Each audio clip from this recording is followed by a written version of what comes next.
In the lead up to the 2024 election, Donald Trump went on 14 podcasts that got 124 million views on YouTube. And Kamala Harris went on 5 podcasts that got 4 million views. Ray Chow from Vox said that every presidential election is a snapshot in time of the media landscape. And this election is being referred to all over as the podcast election. And a lot of those podcasts took place on YouTube. So what exactly is the state of the media landscape right now? That's going to be the basis for the discussion of today's episode. All right, so in this episode, we're going to break down the details of the podcast election. We're also going to talk about what that showed us about the state of YouTube. A Colin and Samir episode about politics doesn't happen often. Let's get into it. But it's happening. It's happening. Here we go. Buckle up.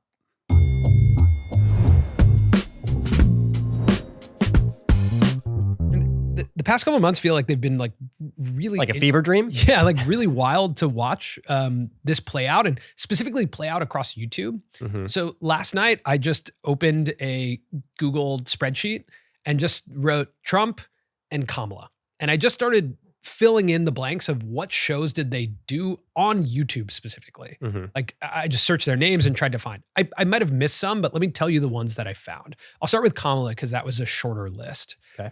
So the ones that I could find were Call Her Daddy. Yep. Which is a massive podcast. Heavily aimed at women. Yeah, with Alex Cooper. And there was a 7-minute clip or 7 or 8 minute clip there, not the full episode on YouTube. All the Smoke, which is Matt Barnes, former NBA player, his show. Mm-hmm. And Steven Jackson. The Breakfast Club with Charlemagne. The Checkup with Dr. Mike. Dr. Mike got in the mix. Okay. And Club Shay Shay with Shannon Sharp, which was the most viewed episode of, Kamala sitting down with someone at 1.6 million views. The total of those views is 4 million views across those 5 shows. Now, when I went over to the Trump side, I started with the Bryson DeChambeau. Is that DeChambeau? Wow. Let's just say the golfer? Bryson. Yeah. The Bryson video of Trump and him playing golf, which is not technically a podcast, but it's a very long video. It's an hour-long video of them hanging out and playing golf together. Yeah. And that did... What is golf but mainly conversation? That's 12 million views. Then you go down the list and you go, he went on Logan Paul's podcast, Impulsive. He went on All In. He went on Aiden Ross's stream, which when you click into that is like this crazy scene of him just sitting at a computer with a bunch of people behind him. He went on Lex Fridman. He went on Dr. Phil's show, Fill in the Blanks. Of course. Which did 17 million views on YouTube. Yeah. He went on the Dave Ramsey show, which was uploaded to his personal YouTube channel. Went on the Ben Shapiro show. He went on Andrew Schultz's show, Full Send with the Nelk Boys. He went on Bussin' with the Boys. He went on the Patrick Bet-David show, 6 Feet Under with Mark Calloway, a former WWE wrestler, Joe Rogan Experience, obviously, which is the most infamous one, and Theo Vaughn, which is probably the second most infamous appearance. This is 124 million views for Trump on YouTube. And the reason I clarify that is because all these shows have other distribution platforms, right? Yeah. Maybe outside of Bryson's Golf Day. Like Rogan across audio platforms probably does equivalent, if not more, than what it does on YouTube. And it did 46 million views on YouTube. Yeah. So heavily male focused, but also a lot of comedians. Mm-hmm. So when you look at just at face value, the 2 strategies or the 2 appearances, one is obviously one side adopted the new media landscape of let's put our candidate on long form podcasts and let's put him in environments where it's a little bit out of control. And yet friendly. Yeah. I think you have to say, sure. Right? Like Kamala Harris did 60 Minutes. She did Brett Baer on Fox. Those were much more adversarial, right? Like traditional media, if you choose to go on certain platforms, it can be a lot more adversarial. The podcast that Kamala Harris went on and that Trump went on, it's kind of like an endorsement. It's a safe space to hopefully be yourself and appeal to an audience. So if you think about this quote that every presidential election is a snapshot in time of the media landscape, I actually think the episodes that Trump went on is more reflective of the current media landscape. And where it's moving. The reason I say that is because if we look at like what is that evolution? The obvious is the move from traditional legacy media to new media. When we look at the social media landscape of the past 10 years, we've gone from this world of these platforms being user-generated content. Instagram's a place where anyone can post, photos and videos, or YouTube, people are posting interesting vlogs, and it's gone from there to like established episodic shows with massive audiences. Mm-hmm. Like Theo Von's show has a massive week-to-week audience in the millions. Yeah. So that move is significant, that it's playing out. Everyone knows it. Everyone who listens to our show knows that's happening. This moment and seeing Trump's strategy felt like this deep stamp, especially when you look at the viewership. And I think that it's not just the viewership. The next thing I did in this Excel sheet is write down total time available with each candidate on YouTube. Mm-hmm. For Trump, that was 16 hours and 53 minutes. And for Kamala, that was 3 hours.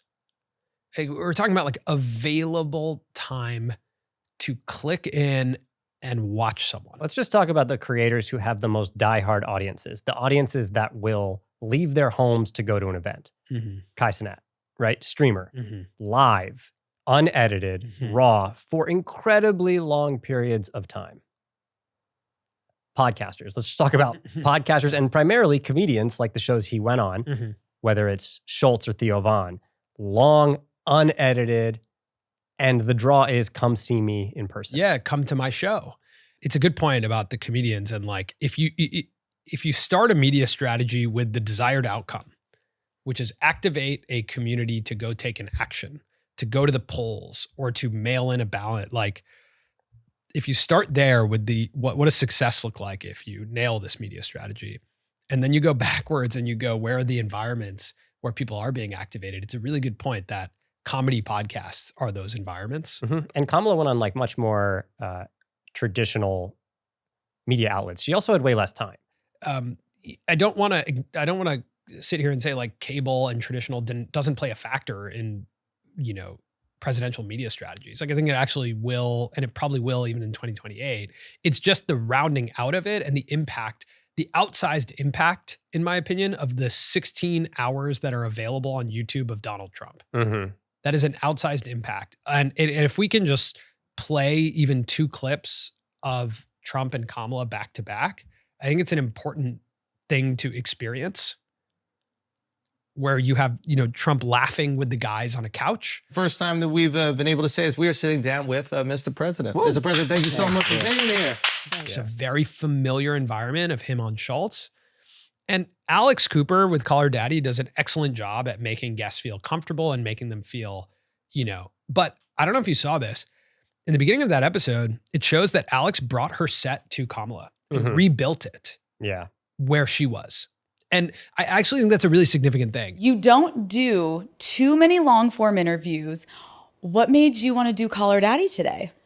Well, I think you and your listeners have really got this thing right, which is one of the best ways to communicate with people is to be real.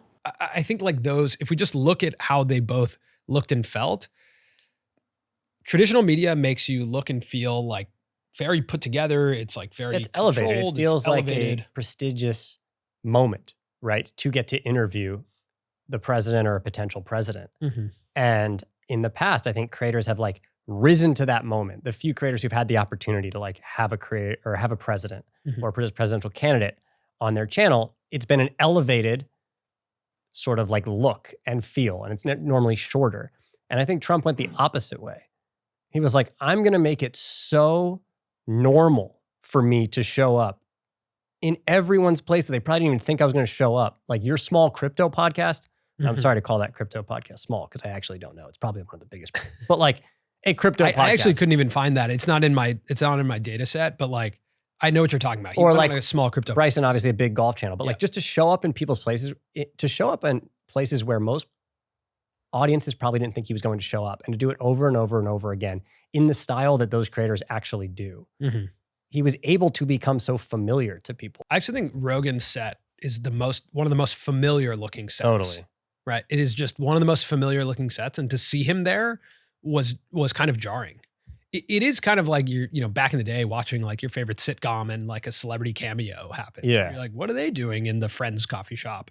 I think Trump's strategy was like Trump Barbie. And I'll explain this. What? You know how there's Dr. Barbie and there's like jet ski Barbie. There's like every type of Barbie. And I think it was like, how many places can I insert myself and how many versions of me can show up everywhere? Even down to the imagery of him working at a McDonald's. There's McDonald's Trump. Or doing an interview as a garbage man in the truck. Oh, there's garbage man Trump. Even the convicted felon imagery, right? It's like, oh, there's felon Trump, and he tweeted it out or something, or like put it on shirts. I think he sold it on shirts. After he survived the assassination attempt, that photo, it was like, oh, there's like American hero Trump. That's a really interesting point, right? That like whether it was photos or podcast appearances. His strategy was just, I will be every Trump. The same way that he put his name over all types of buildings and companies. He was like, I do steaks, I do vodka. Yeah, that's a good point. He just sprayed all over media. So the interesting thing is about like contrasting where the current landscape is. You think back to 2020, which was kind of a strange time for the election because it was during the pandemic. We go back to like 2016 and we think about, would like Trump at that time when he was running or Hillary Clinton, it would have been really weird to see them on long form podcasts. I don't think I understood the power of new media until I experienced this election. Of course, on this show, we are proponents of new media and the power that it has, but I don't think I really saw it. And it always has had that in elections. You have FDR with the fireside chats, which were just very long, extended radio episodes and sessions, right? With him speaking to the country. 1960, the first televised debate, Nixon sweating, and people... Well, you should explain that because people probably don't know that. So in 1960, they had the first televised debate, and it was JFK versus Nixon. And Nixon was sweating. He looked old. JFK is tan, good looking. Charismatic. Yeah, and JFK wins that election. And people look back on it as like, oh, the TV debate was the tipping point for that election. And in a snapshot in time, the media landscape was television. It was like, wow, television is here. It is powerful. 2008, you have Barack Obama, and now you have YouTube, which came out in 2005, and you have social media and like...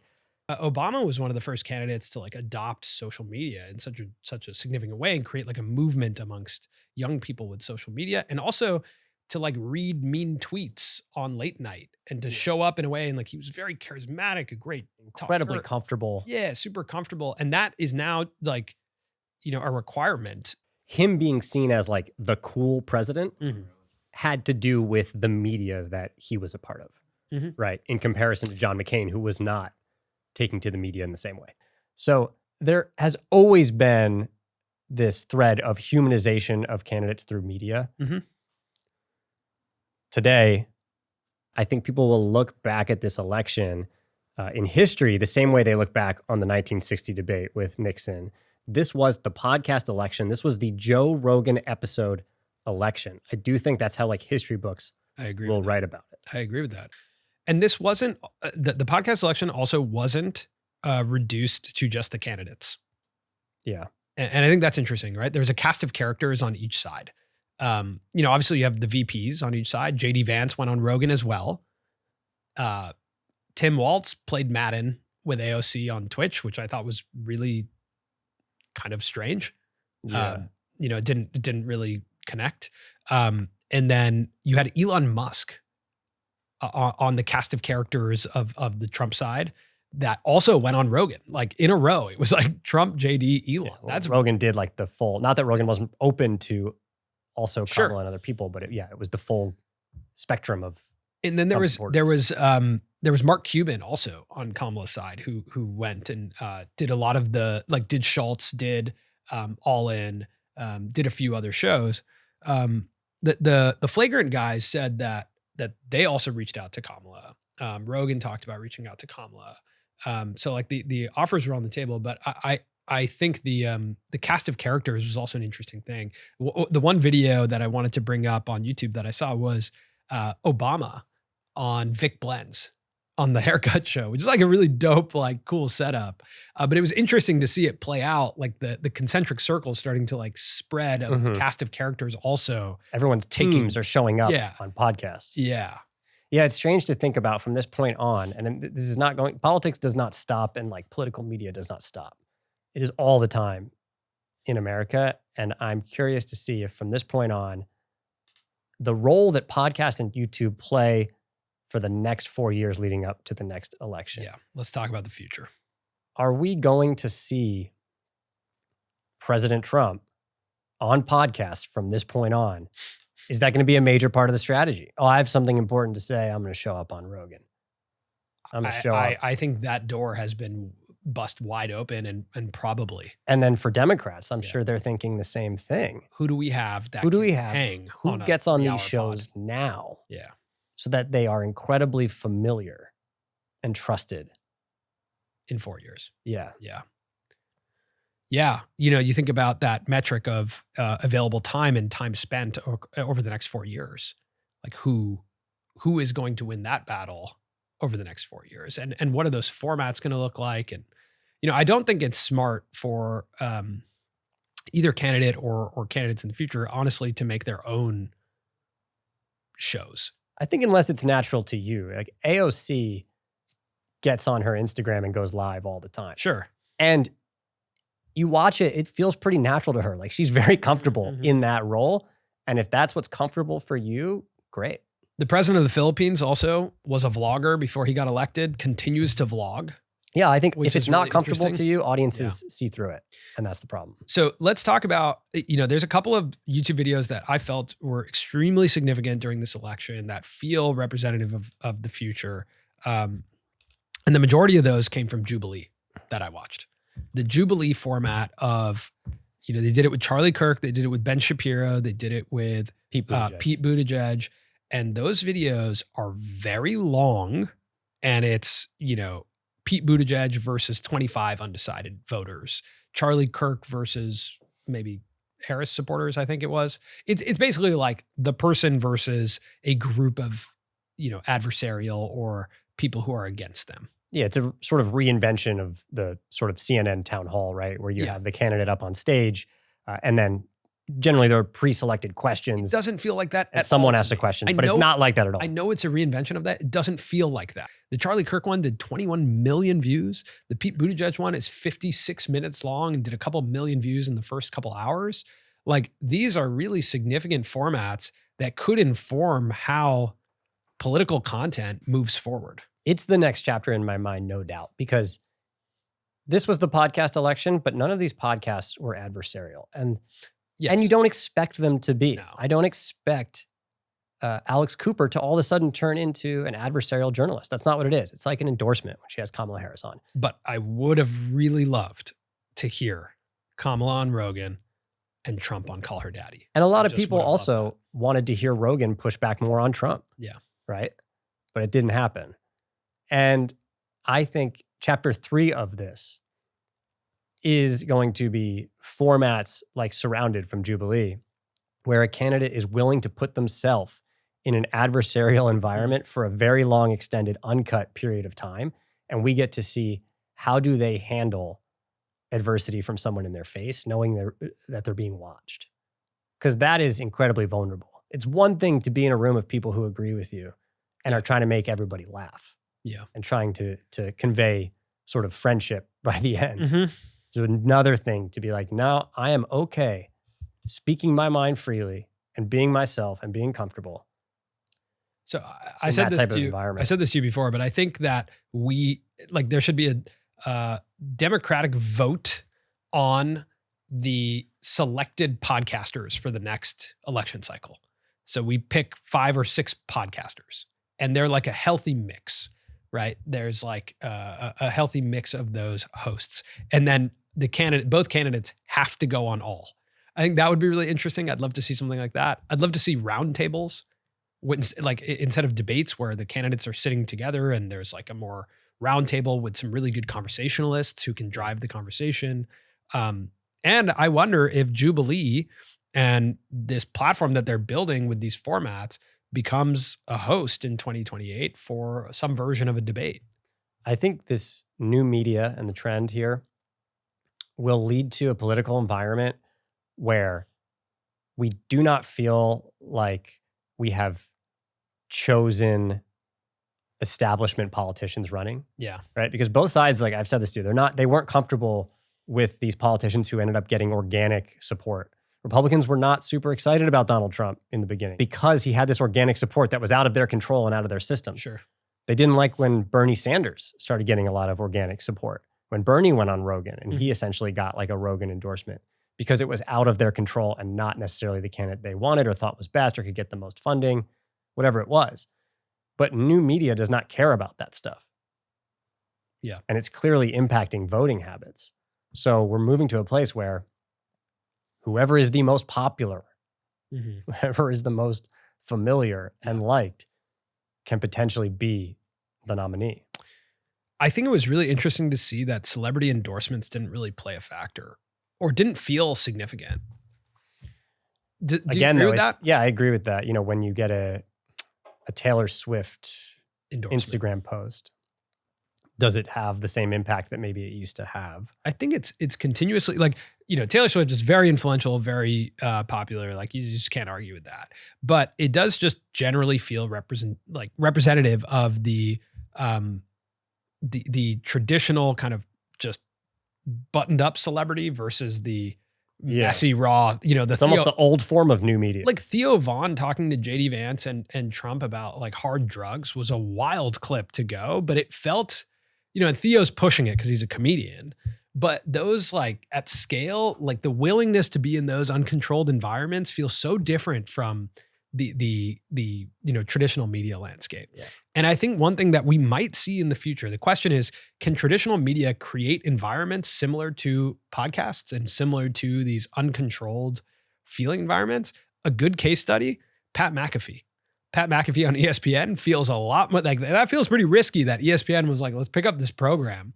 So in 4 years, do some of these traditional networks actually pick up some of these shows, you know, and distribute them on traditional cable networks where it's like, I don't know, it sounds crazy, but like, do any of these exist in that environment? My assumption would be that it's way too risky because these are publicly traded companies. Yeah. But so is Disney and ESPN. That's true. And Pat McAfee is like he's a pretty wild card. Yeah. On air. I think one of the craziest clips that will go down in history from this election is Dana White thanking the Nelk Boys, Aiden Ross, Theo Von, and Joe Rogan. Yeah, that felt surreal. That was a bizarre moment of American politics that solidified that this was where media is, this is where culture is, and this is where politics is. Yeah, and it was wild, not just because they are creators, but they are controversial creators. Right. This is not your like run-of-the-mill creator. Sure. They are incredibly controversial. And a lot of people probably don't even know who they are. Yeah. You know, but millions and millions of people know who they are. Sure, millions and millions of people. And Our parents don't know who they are. Yeah. All right, so what can we learn from all this? I think, you know, the first thought is that raw, unedited vulnerability and authenticity is where we currently are and probably where we'll be for a while. Meaning the current is unedited. Where you look at what happens on traditional media, it feels very proper. It feels very controlled. It feels very produced. Yeah. And because of that, we're having an opposite reaction to saying, hey, show me what's really happening. Long form podcasts show that. It's hard in a 3-hour time window to act or be fake or to feel overproduced because 3 hours is just too long. Like Trump sitting in that chair for 3 hours is wild. Yeah. And I think Kamala on Call Her Daddy is a great example of it. I think she just did too little and few and far between. But long form conversation is nice because it's unedited. Twitch, again, is where we're seeing the most culturally relevant people. But that raw vulnerability, the messiness, the like mess ups, the clearing your throat, all that I think it's a requirement as audiences have seen too much at this point. They've consumed too much to sit through something where they feel like it is hyper curated, hyper edited. Mhm. Social media already went through that phase. And this is like a backlash to that, right? Yeah. Social media was extremely hyper curated at one point. Like the Instagramification of social media happened. And this is a reaction. The same way that television went through soap operas, reality TV, like we are now evolving. Time spent is one of the most important metrics currently. Like time spent with someone online. I really think that's why Twitch is producing the most culturally relevant creators. Live streamers are the most culturally relevant because you can spend 8 hours a day with them. And long form podcasters are right there with them in terms of cultural relevance. Yeah, I would add to this that it's not just long form podcasters, it's long form video podcasters. Yeah, good point. If you don't have video, it's not getting clipped, right? And a big part of the strategy is Trump will go on a niche podcast like I'm talking about, like the crypto podcast, because he knows that if he says something or something happens there that's interesting, mainstream media is watching that podcast in case something happens. Fans and people and audience members and everyone is watching it to clip it and have it spread. So video is key to the future of this authenticity, vulnerability moment. So that was going to be my third point, which is that I think media strategy used to be, let me go on the show that has the widest reach, and then, it'll trickle down to other niche communities. I think it's the opposite now at times, where it's, can I go on a really niche show and then that'll get picked up by larger shows and clips, like even TikTok being, part of the amplification mechanism. If you go on a niche show, we see it with Zuckerberg, where like he's showing up on all these relatively niche podcasts, but that's getting picked up by the New York Times. That's getting picked up in clips all over TikTok and Instagram. So you get the best of both worlds. You're authentic to an extremely niche community that's over the moon that you showed up in their community. And then you're still getting quoted and covered in mainstream. Just thinking about long form and the impact that it has, like the reason that it is so impactful. Yes, it's hard to be anything but yourself. But if you also do it in high quantities, you become familiar. Like one episode does not make you familiar, and it does not earn you someone's trust or even like the likability factor. I think about one of the greatest internet comebacks of all time, Logan Paul, after the Suicide Forest. He was like the most hated man on the internet. And what did he do? He started a podcast and was just like, hey, you may not like me, but I'm going to be here every week. For hours. And hours. And you can judge from the hours that I'm available to you if you like me. And then what happened? Clips started coming out of Logan Paul saying something about Black Lives Matter that felt rational and made sense. And it gets clipped and it's all over Twitter. And people are like, Yeah, or funny clips. It's weird that strange that I agree with Logan Paul. Yeah. And over time, he just curried favor back again. And I think that's Trump's strategy too, is just not just the right long form podcast like Joe Rogan, but every long form podcast. Again, 16 hours and 53 minutes of available time. Yeah. Versus 3 hours. Like people didn't feel like they got to know Kamala. Again, she had a shorter window, but nonetheless, even in those days, there could have been a higher quantity. I think there was a moment in time where like the new media landscape allowed you as a person to become a brand. And that almost had people fall into the same structures as brands of having like kind of taglines and like styles and talking points. And I think you don't want that anymore. And I think it's key, whether you are running for office or you are a creator, to make sure that people truly get a sense for who you are. And the best way to do that is a long form, unedited conversation. Soon these podcasts will be live. They'll be the radio again. It'll be Twitch. Every podcast will just be happening live on Twitch, so you cannot edit it. Let us know your guys' thoughts about the podcast election, about everything that we just saw over the past couple of months, how it played out across YouTube and new media, and your thoughts on this conversation. And we will see you next week, where we'll be back talking about YouTube.